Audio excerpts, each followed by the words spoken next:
A narrativa nos leva de volta ao Império Romano.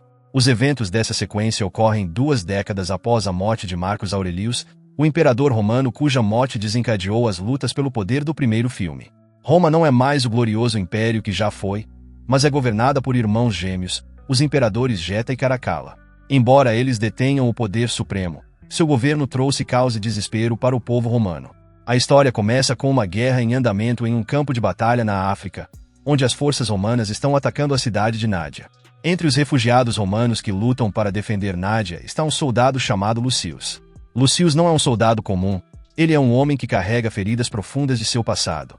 Ao seu lado nessa guerra está sua amada esposa Arisha, que luta bravamente no caos do campo de batalha.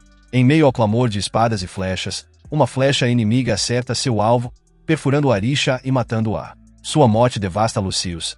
O amor que ele sentia por sua esposa era imenso e a dor de sua perda o consome. Seu espírito está abalado e ele não consegue continuar lutando. Enquanto isso, o exército romano é esmagado pela resistência feroz das forças de Nádia. Lucius está entre os prisioneiros, acorrentado e arrastado para Roma como escravo. Enquanto os soldados marcham, Lúcio vê sua mente voltar às lembranças de sua infância. Em um flashback comovente, ele relembra o tempo em que viveu em Roma quando criança. Ele se lembra do dia em que os soldados romanos vieram buscá-lo. Sua mãe, em lágrimas, despediu-se dele e o mandou embora com eles. Agora, anos depois, Lucius está de volta a Roma, mas não como cidadão, e sim como prisioneiro acorrentado, privado de sua dignidade e liberdade. Ao chegarem a Roma, os soldados capturados são forçados a participar dos Jogos de Gladiadores, um espetáculo sangrento destinado a entreter as massas. Esses jogos são realizados para comemorar a vitória do general Acacius. Entre os prisioneiros, destaca-se Lucius, cuja força e determinação, embora embotadas pela dor, começam a se manifestar. Em uma dessas batalhas, Lucius e alguns de seus companheiros enfrentam um grupo de macacos selvagens, conhecidos por sua velocidade e agressividade. Graças à sua garra e coragem, Lucius consegue dominar os animais, matando-os e ganhando a aprovação da multidão. Sua proeza não passa despercebida. Um general romano chamado Macrinus observa a luta com grande interesse, reconhecendo o potencial de Lucius.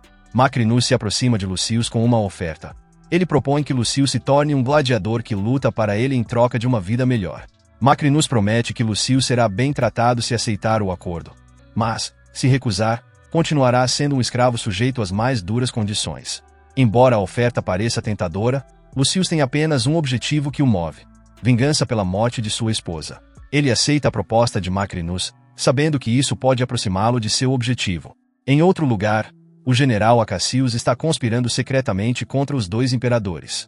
Decepcionado com a liderança deles, ele começa a planejar uma rebelião para derrubá-los. Enquanto isso, Lucius continua a subir na hierarquia dos gladiadores, enfrentando uma batalha mortal após a outra. Ele entra em conflito com um gladiador experiente chamado Vincent. Esse confronto atrai a atenção do imperador Caracalla, que o observa atentamente das arquibancadas. Apesar da experiência e da força de Vicente, Lúcio sai vitorioso, conquistando a admiração do imperador. Após a luta, Lúcio recita um poema comovente, um fragmento de suas memórias de infância. Os versos ecoam pela arena, silenciando a multidão e afetando profundamente a princesa Lucila. Para ela, essas palavras têm um peso oculto, despertando emoções que há muito tempo estavam enterradas. Enquanto Lucila pondera sobre as palavras de Lucius, lembranças fragmentadas de sua vida se aglomeram em sua mente. Ela se lembra do dia devastador em que Maximus caiu, deixando para trás um legado de bravura e sacrifício. No caos que se seguiu à morte dele, as intrigas políticas dentro da corte imperial a forçaram a fazer uma escolha desoladora: mandar embora seu único filho, sua esperança para o futuro. O gladiador que está diante dela é seu filho, a criança que ela perdeu há muito tempo. Tomada pela emoção, Lucila decide confrontá-lo. Naquela noite, à sombra das tochas da prisão, Lucila visita Lúcio em sua cela. Com palavras trêmulas, ela lhe revela a verdade. Ele é seu filho e seu pai era Maximus, o lendário gladiador cujo nome ainda inspira medo em Roma. Lucius, sobrecarregado por anos de raiva, dor e traição, luta para aceitar essa revelação. Embora o coração dela se despedace com a rejeição, as palavras dele permanecem em sua mente, plantando sementes de dúvida e desencadeando uma tempestade de perguntas sobre o passado dele. No dia seguinte, Lucius e sua equipe enfrentam outro desafio mortal, testando sua força e resistência. Dessa vez, a arena se transforma em um campo de batalha aquático cheio de tubarões. Eles são forçados a lutar contra os soldados romanos enquanto navegam nas águas traiçoeiras, onde qualquer passo em falso pode significar a morte. A batalha é brutal, com as águas ficando vermelhas à medida que muitos dos companheiros de Lucius caem. No caos, Lúcio aproveita a oportunidade para atacar o general Acacius, que ele suspeita de traição. Embora sua tentativa falhe e Acacius se retire, o incidente desperta as suspeitas dos guardas, que começam a questionar as verdadeiras intenções de Lucius. Enquanto isso, Lucila está lidando com seu próprio dilema. Dividida entre a lealdade e o amor, ela decide revelar a verdade sobre Lúcio ao seu marido, o general Acácio. Em uma confissão sincera, ela lhe diz que Lucius é filho deles e o herdeiro legítimo do Império Romano. Sem o conhecimento do casal, a conversa é ouvida por uma criada, que não perde tempo em traí-los. A garçonete informa Macrinus e seu conspirador Traex, que veem uma oportunidade de consolidar seu poder. Eles rapidamente revelam essa verdade explosiva ao imperador Geta. Em uma reviravolta dramática, Acacius e Lucila são acusados de traição e aprisionados, deixando a corte imperial em tumulto. Durante sua prisão, Lucius descobre um tesouro escondido de sua herança, a espada e a armadura de seu pai, escondidas em uma câmara secreta. Enquanto segura essas relíquias, uma onda de determinação o invade. Ele se lembra do sonho de Maximus de uma Roma justa e unida, uma visão de uma cidade livre da tirania. Vemos a arena colossal onde o general Acacius, como punição, é forçado a lutar contra gladiadores. Mostrando suas habilidades excepcionais de luta, Acacius derrota rapidamente todos os gladiadores enviados contra ele. No entanto, quando Lúcio é enviado à arena para confrontá-lo, a dinâmica muda. Lucila observa nervosa o início do duelo entre Lucius e o general Acacius.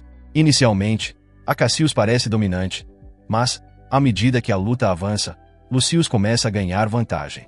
No meio da intensa batalha, o general Acacius para de repente. Deixando cair a espada, ele olha para Lucius e lhe revela a chocante verdade. No entanto, antes que Lúcio possa processar completamente o momento, o imperador Geta ordena que seus soldados ataquem Acacius. Uma saraivada de flechas cai sobre ele, matando o general na hora. Dominado pela dor e pela raiva, Lúcio se dirige à multidão. Ele enfatiza a injustiça da morte de Acácio, declarando que esse homem dedicou sua vida a servir o imperador, sacrificando tudo no campo de batalha, mas hoje, sem hesitação ou razão, o imperador o matou. Suas palavras fortes provocam a indignação dos espectadores, fazendo com que o imperador Geta mude a opinião pública. Enquanto isso, o caos irrompe em Roma e surgem tumultos contra a tirania do imperador. Em outro lugar, Macrinus manipula o imperador Caracalla ao sussurrar mentiras sobre seu irmão Geta, alegando que ele está conspirando para derrubá-lo. Consumido pela paranoia, Caracalla acredita nas palavras de Macrinus, em um acesso de raiva, mata seu próprio irmão, desestabilizando ainda mais o império. De volta à masmorra, Lucila visita Lucius e lhe dá um anel, dizendo que foi dado a ela por seu pai. Ela se desculpa por não ter conseguido protegê-lo, expressando seu arrependimento e desejo de consertar as coisas. A conversa atenua a raiva de Lúcio, que finalmente perdoa sua mãe. Lucila declara Lúcio o novo governante de Roma, mas, sabendo do frágil estado mental de Caracalla, apresenta a cabeça decepada de Geta ao Senado para exigir a nomeação de Macrinus como imperador. O Senado, forçado, concorda. Lucius elabora um plano e confia o anel a seu fiel aliado Ravi, instruindo-o a viajar para um lugar chamado Tia para encontrar o general Darius. Ravi empreende a viagem inspirado pela missão de Lucius. Libertado de sua cela de prisão, ele recupera essas relíquias, sentindo um imenso vínculo com seu pai Maximus. Armado e determinado, Lucius reúne os gladiadores restantes e se prepara para a batalha. Quando a notícia da aproximação do exército do general Darius chega a Roma, Macrinus, agora paranoico, envia um exército de 6.000 soldados romanos para interceptá-los. Durante esse tempo, a traição de Macrinus se intensificou e ele matou o imperador Caracalla e Lucila com uma flecha, deixando Lucius de coração partido e mais determinado do que nunca. Lúcio consegue escapar, juntando-se ao exército de Dário, que veio em seu auxílio. Lúcio e Macrinus se enfrentam em um duelo feroz. Macrinus, habilidoso e implacável, prevalece e leva Lúcio à beira da derrota. Em seu momento de desespero, Lucius ouve a voz de sua mãe em sua mente, incentivando-o a lutar. Fortalecido pelas palavras dela, ele reúne a determinação para desferir um golpe fatal, matando Macrinus e pondo fim ao seu reinado de terror. Com a vitória, os soldados juram lealdade a Lucius. Finalmente, Lucius assume o trono como o novo imperador, cumprindo o legado de seu pai e trazendo esperança para uma Roma antes consumida pela corrupção e pela tirania. Enquanto o povo celebra sua liberdade recém-descoberta, Lúcio se apresenta como um símbolo de união e do poder da redenção, pronto para liderar Roma em um futuro mais brilhante. Se você gostou deste vídeo, deixe um like e inscreva-se. Obrigado por assistir.